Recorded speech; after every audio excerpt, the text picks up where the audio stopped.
Olá, meus irmãos, Deus os abençoe, em nome de nosso Senhor Jesus Cristo. É um grande privilégio, uma grande alegria estar aqui para mais essa conversa, e hoje eu quero meditar na mensagem Provando a Sua Palavra, pregada em 1964, e apoiá-la com Efésios capítulo 1, verso 9 e 10.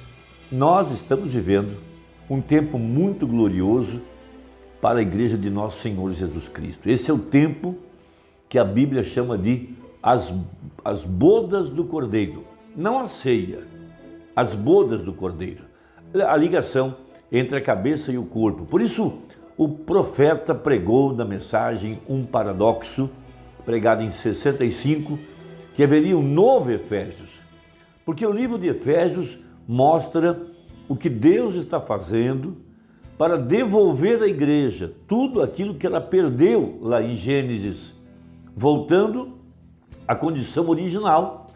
Veja, por isso, São João capítulo 17, Jesus ora para que nós fôssemos um, assim como ele era um com o Pai. Então veja, esse é o grande propósito de Deus com todo esse plano da redenção. E seu propósito era levar a igreja à condição de receber de volta a herança que ela havia perdido. Naturalmente, todos entendemos que essa herança era a vida eterna.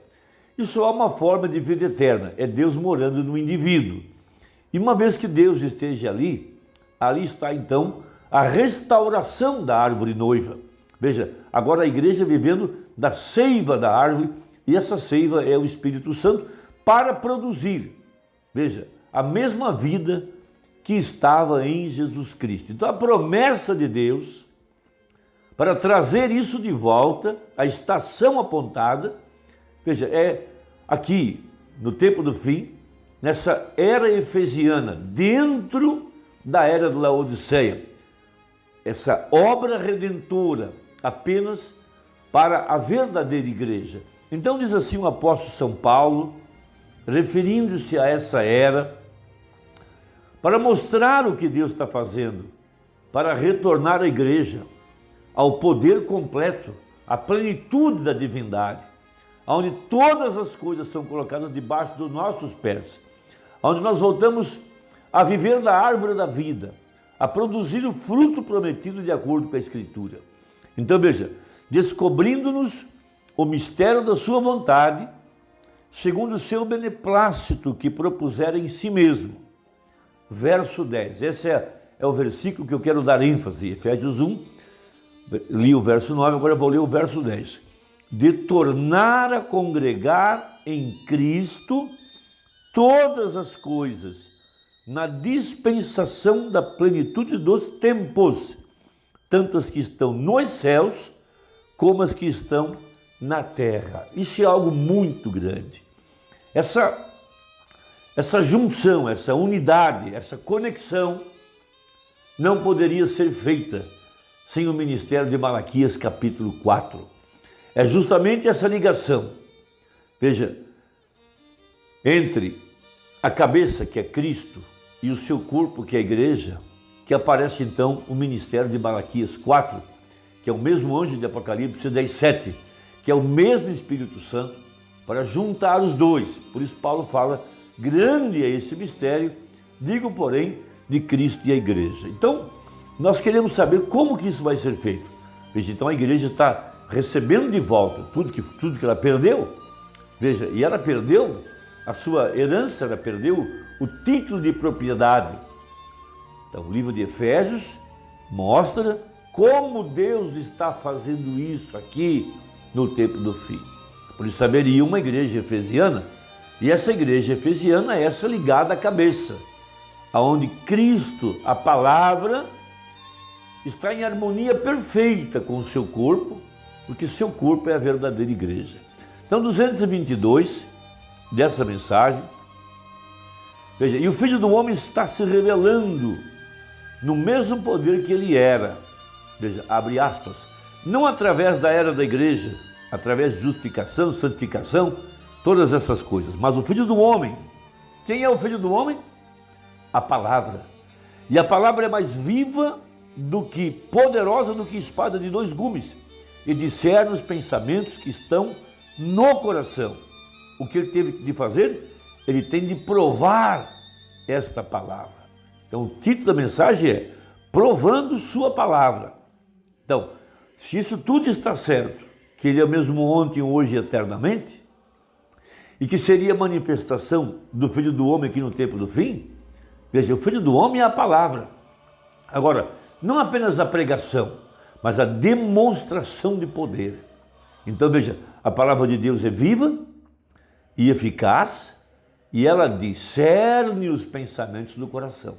Então, veja, o que vimos no ministério do sétimo anjo? A palavra feita carne, discernindo os pensamentos do coração. É disso que se trata a primeira puxada e a segunda puxada. É disso que se trata esse dom messiânico, profético, de conhecer os mistérios do coração.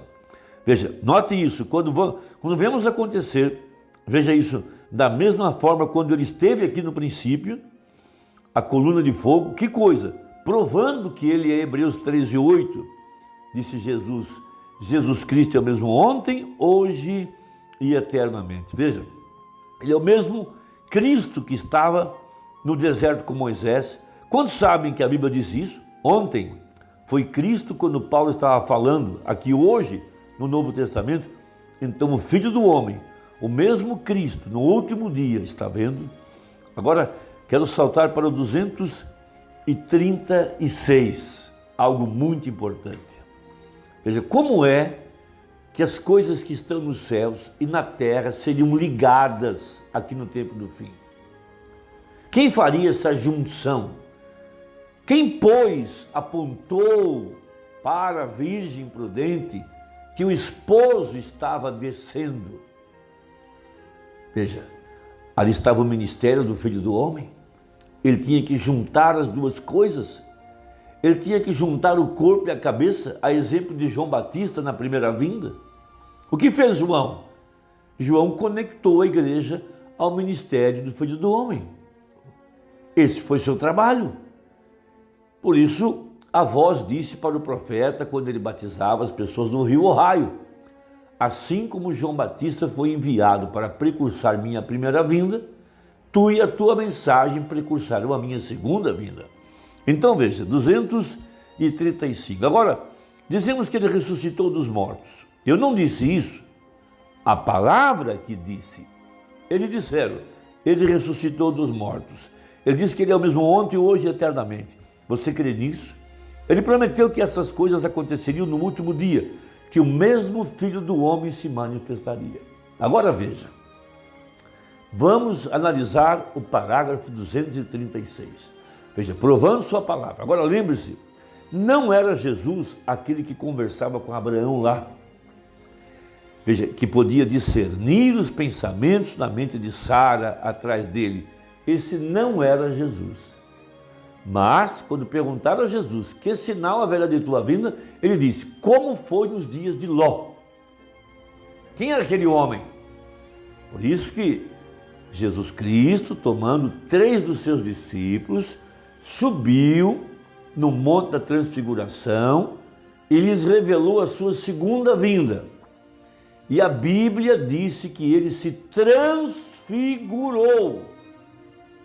Ou seja, ele mudou de figura. Então veja, ele ainda não tinha nascido, referindo-se a Jesus, mas era um homem em carne humana, que Abraão chamou de Elohim, o grande todo-poderoso, mostrando, e Jesus disse, como foi nos dias de Sodoma. Agora observe bem, nos dias de Sodoma assim será na vinda do Filho do Homem, quando o Filho do Homem se revelar. Veja, não mais como uma igreja, veja, não mais. A noiva é chamada. Disse, naquele dia o Filho do Homem se revelará. Para quê? Então aqui vem a resposta para Efésios 1, verso 10. Note, como é que céus e terra seriam juntados no tempo do fim? Como que haveria o casamento do Cordeiro? Como que haveria a junção de Efésios 5? Cristo, a cabeça. E Paulo disse, grande é esse mistério. Naquele dia o Filho do Homem se revelará. Para quê? Pergunta o profeta. Para ligar a cabeça, unir o casamento da noiva. O chamado do noivo virá diretamente através disso. Quando o Filho do Homem descer e vier em carne humana para unir os dois.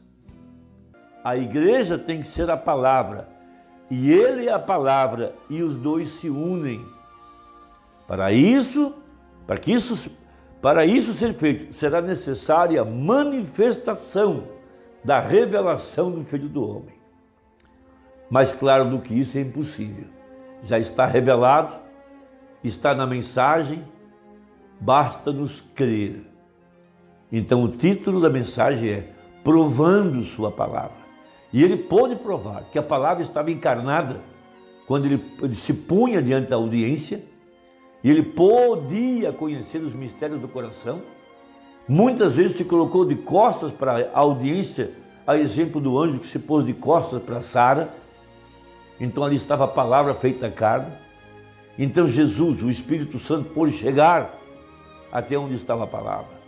Veja, não um clérigo, você está vendo o que eu quero dizer?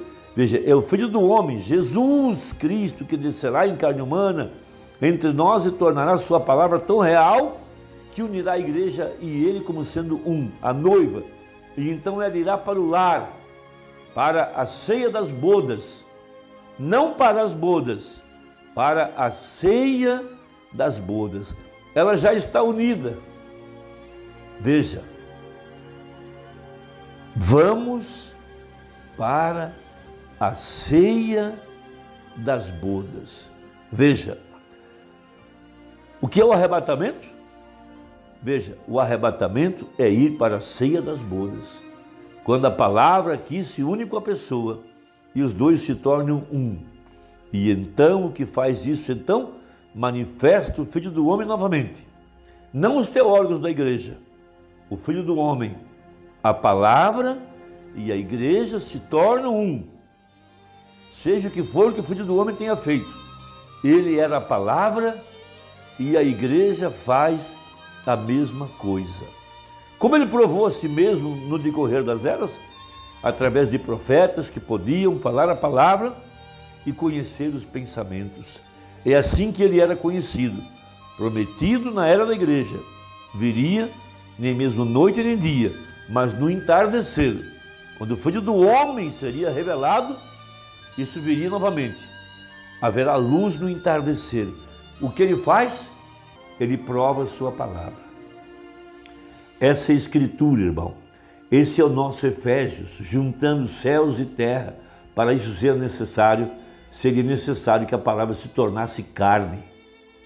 Veja, Jesus Cristo, manifestado em carne humana, no corpo da sua igreja, para ligar o corpo e a cabeça, para trazer o casamento, as bodas do Cordeiro. Veja, não é como as pessoas pensam, não é como os líderes que pregam essa mensagem a estão interpretando para o povo, mas é como a palavra, como a mensagem está nos ensinando. Que Deus te abençoe, espero que tenha contribuído e até a próxima, se Deus quiser. Deixe o seu comentário aí e veja se a sua inscrição está ativa, para que você possa receber esses comentários todos os dias. Até a próxima, Deus te abençoe, em nome de Jesus, amém.